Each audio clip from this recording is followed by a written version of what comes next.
Hey guys, Trainboy227 here once again, back with another narration. This time we're doing Crosspatch. Gives me a chance to flex my Skarloey voice and my superb Scottish accent. Let's begin. Skarloey made a face. "Not again, Nancy, please." "Just a teeny polish," she coaxed. "You must look nice for your 100th birthday." "I am nice. You're just a fusspot." And you're a horrid old crosspatch." Nancy polished him vigorously. Skarloey smiled. "Nancy," he said, I really was a crosspatch once. Shall I tell you?" "Yes, please." "Well, come down. I can't tell it properly while you're fussing up there." "Just 5 minutes, then. No longer." Nancy sat down on a box, and the old engine began. "Tallyclin, Dolgoch, Rheneas and I were built together in England." "Who," asked Nancy, "are Tallyclin and Dolgoch?" "Tallyclin is my twin. Dolgoch is Rheneas's. Their railway is at Town in Wales, and they're 102. They were green and we were red. Tallyclin and I had 4 wheels then, and no cab. We thought we were wonderful, and talked about how splendid we'd look pulling coaches." "What about trucks?" asked Nancy. Skarloey chuckled. "We had no use for them," he said. "I was finished first, and sent away on a ship. I didn't like that. It wobbled dreadfully. At the port, the big railway kept me waiting. He had no cranes to lift me out. It wasn't the Fat Controller's railway back then. He would have managed much better." "What do they do?" asked Nancy. "They used the ship's derricks. They nearly turned me upside down," said Skarloey indignantly, "and left me hanging while they arranged the truck." "You must have looked funny," gurgled Nancy. "Yes, and I felt it too. I got crosser and crosser.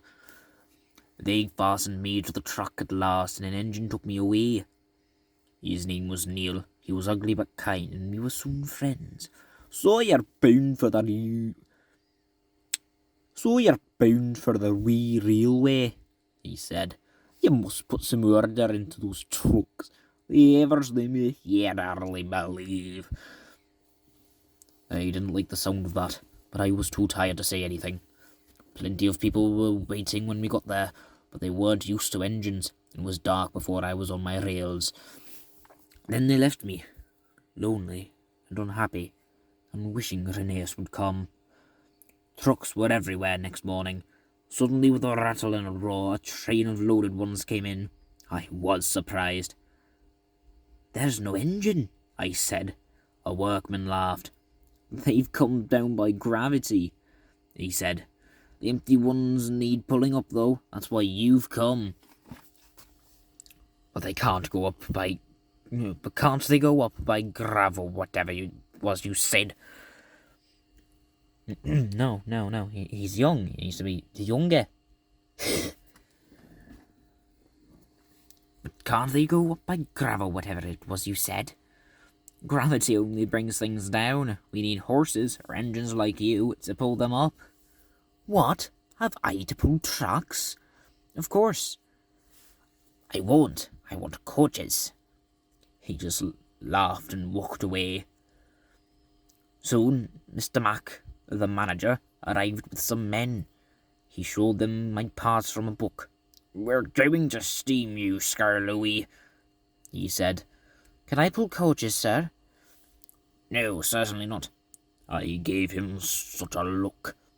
They didn't understand engines, so it was easy. My fire wouldn't burn, and I made no steam. I just blew smoke at them. They called me bad names, but I didn't care. Next day they tried again, and the next and the next. I just gave them my look, and wouldn't do a thing. At last the manager said, "Very well, be a crosspatch, but we're not going to look at your sulky face all day. We'll cover you up and leave you till you're a better engine." "They did too," chuckled Skarloey. "They fetched a big top hole and covered me right up. I didn't like that at all." "I think it served you right," said Nancy severely. Never mind Never mind her, Skarloey. Please tell us what happened next. Nancy turned in surprise. A group of people had quietly come up to listen while Skarloey was telling her his story. So that's the next story. You'll get that another day. Goodbye.